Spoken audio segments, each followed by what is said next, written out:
She needs positive energy only, okay? Please don't come. That's what my sister said. Not thank you. Not sorry. Just that. After I spent $16,000 of my savings to cover her daughter's emergency surgery. Hi. My name is Jordan Alara. I'm 32. And if you think you know how this ends, stay tuned. Because I've never been good at being the villain in their version of the story. I'm the fixer. The calm one. The one they call when it all falls apart.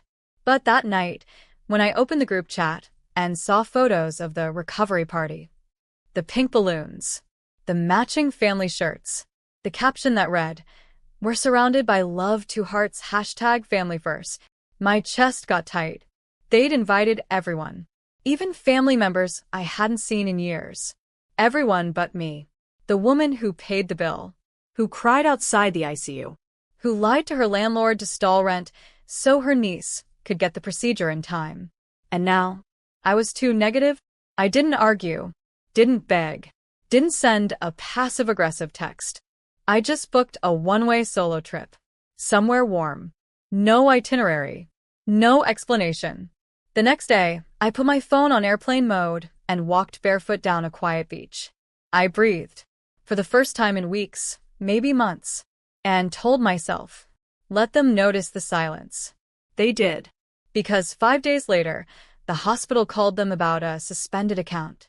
And suddenly, I wasn't just invited back into their lives. They were at my door. It started with a voicemail. "Hi, Jordan, it's me. Just wondering if we can talk about the hospital thing." No apology. No, thank you for paying. Just the hospital thing. I didn't respond. Then came the group text. My mom. "Sweetheart, can you give your sister a call? She's overwhelmed." Overwhelmed? Was she exhausted from choosing balloon colors while I negotiated a $16,000 down payment? I stayed quiet. That's when the hospital billing department finally sent the family the second invoice. The first had been in my name. The second, redirected to my sister's account. Apparently, she'd insisted on being listed as the guardian for legal reasons. Oops. That new bill? $4,650, due immediately. Because my last transfer had been reversed. I'd called the hospital from the airport. Explained the situation with brutal clarity. I was emotionally manipulated into covering costs. I've withdrawn financial consent. Kindly remove my name from all future correspondence. They did. Now it was on her. And she wasn't ready for that. 14 missed calls in 2 hours. 3 different family members trying to guilt-trip me with soft voices and vague shame. "Jordan, it's not the time for drama. She's going through so much. Family doesn't keep score." But I did. I'd kept score for years. Every borrowed dollar. Every canceled weekend. Every time I covered rent while they posted brunch photos. Now, the silence was loud. And for the first time, my absence was more noticeable than my presence ever was. I didn't disappear out of anger. I disappeared to see who would notice the weight I'd been holding. And the weight was crashing down on them, fast. Because what came next wasn't just financial fallout. It was a chain reaction. By day 5, it wasn't just my sister calling. It was her fiancé. Then her best friend. Then a message request from a woman I didn't even know. "Hi, Jordan. I'm Ashley. I handle the venue bookings for children's parties in Pinebrook. There's a little issue with the final payment." I stared at the message. A children's recovery party. With a $2,300 catering tab. And balloons. And a magician. All charged, guess where? The same credit card I'd canceled mid-flight. They'd booked it before asking me. Just assumed I'd handle it. Now vendors were demanding payment. The venue was threatening small claims court, and everyone was realizing the Bank of Jordan was closed. Then came the worst blow. A blog post. From the hospital's charity partner. They'd shared a photo of my niece in recovery, smiling, strong, along with a caption. "Thanks to the incredible generosity of her aunt, this brave girl got a second chance at life." The post went viral in our local community. And suddenly, I was the center of attention. Not for drama, but for quiet kindness. Local news reached out. My old high school teacher sent flowers. My landlord even wrote me a thank you note with $100 off rent. My sister? She was humiliated. Because in every comment section, people were praising me. Not her. Not her parents. Me. She called again, this time sobbing. You made me look like a bad mother. I replied, calm and cold. You did that all on your own. And that's when she whispered the words I'd never heard from her in 3 decades of sisterhood. Please help me. But I wasn't done learning how far they'd go. What I found next in my mailbox wasn't a thank you card. It was a summons. I held the envelope under my kitchen light, heart thudding. Jordan Carter, defendant. Case no #8429, CV. Breach of verbal contract. Filed by my sister. She was suing me for emotional damages and financial sabotage, claiming I intentionally canceled payments after agreeing to cover them. Said I caused public embarrassment. Said her daughter's health was at risk because of me. My hands were shaking, but not from fear. From something deeper. Older. This was what it had always been. Manipulation in designer clothing. I called a lawyer. A pro bono women's legal clinic handled the first consultation. They read the claim and laughed out loud. This'll get thrown out faster than a junk mail coupon. Still, I prepared. I gathered texts, voicemails, the invoice trail, bank receipts, that hospital post, time-stamped and viral. At the hearing, my sister arrived in pearls and crocodile tears. She sobbed about betrayal, about broken promises, about sisterhood. The judge, an older black woman with silver hair and a steel gaze, listened quietly. Then she turned to me. Miss Carter, do you have anything to say? I stood. Not angry, just clear. I didn't abandon my niece. I paid for her life-saving care. What I won't pay for, ever again, is being used. The judge nodded once. Sharp. Final. Case dismissed. Plaintiff is advised to reassess her definition of family. My sister burst into tears again, but no one followed her out this time. Not even our mom. Outside the courthouse, the sun hit my face. I had a voicemail from the hospital. A nurse I'd never met. Jordan, I don't know what you did, but your niece's recovery is ahead of schedule. She keeps asking when she'll see you again. That was the only courtroom victory I needed. But part 5? That's when my mom finally showed up, not with apologies, but with a request. Mom showed up on my doorstep 4 days after court. Not crying. Not angry. Just tired. A silk scarf draped around her shoulders like a peace flag. I don't want to fight, she said. I just want to talk. I didn't step aside. I waited. Then she reached into her purse and pulled out a folded paper. A copy of the GoFundMe she'd secretly created for my niece's recovery. One that had raised over $12,000 using my name, my story, and my photo, without my consent. I didn't mean for it to go viral, she mumbled.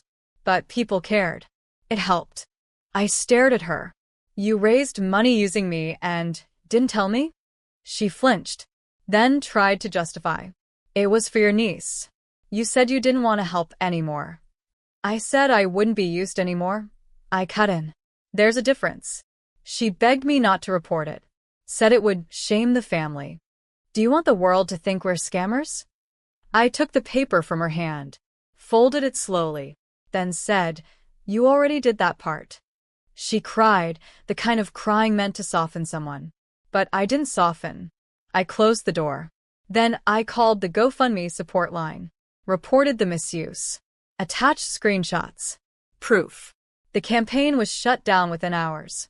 Donations frozen. Funds redirected to the hospital account in my niece's name. That same night, my niece messaged me. Auntie J, Mom's crying again.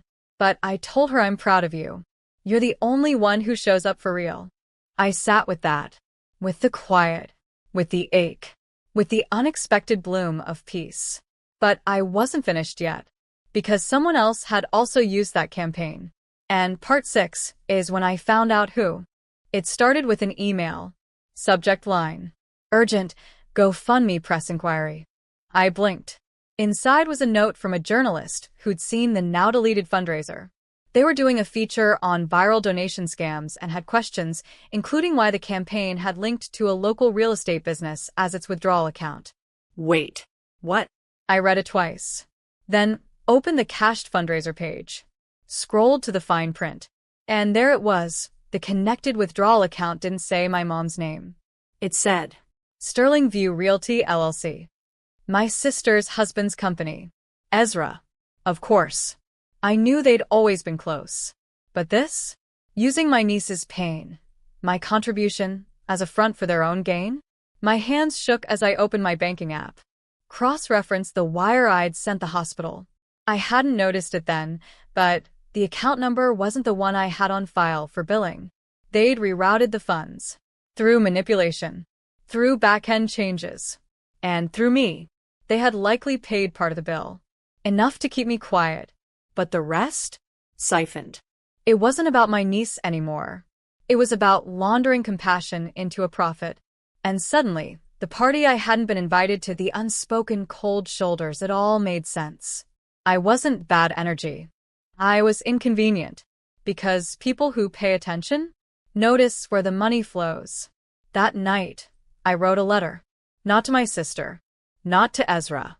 But to the local district attorney's office, attaching all the evidence. The silence that followed wasn't peaceful. It was the kind that builds before a storm. By morning, the silence had cracked.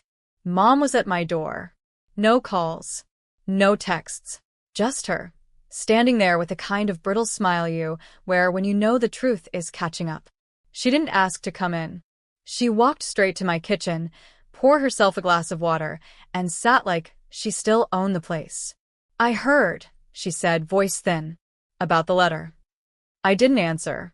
She stared at me, then added, "It's not what you think. Ezra made decisions.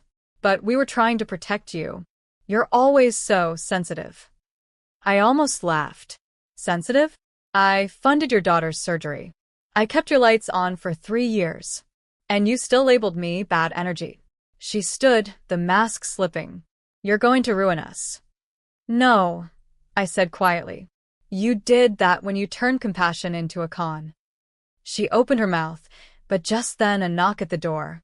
I didn't have to guess who it was. A woman in a gray blazer stood there, badge visible, notepad ready. Behind her, another officer.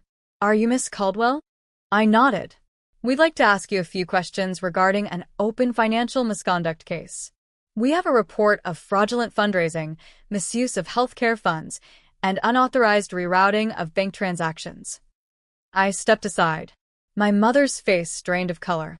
"I didn't," she began. But her voice was already too late. They didn't come to accuse me. They came because I was the witness. The whistleblower. I watched as she sat down on my couch, trembling, answering questions she never thought would be asked. That night, I lit a candle by my window. Not for revenge, but for justice that finally remembered my name. The newspaper never printed my name. Just a quiet blur buried between weather forecasts and sports scores. Local family under investigation for medical fund misappropriation. Charges pending. But I clipped it anyway. Taped it to the inside of my kitchen cabinet. Not for pride, but for clarity. My sister sent a voice note a week later. It started with sobbing. Then begging. Then bargaining.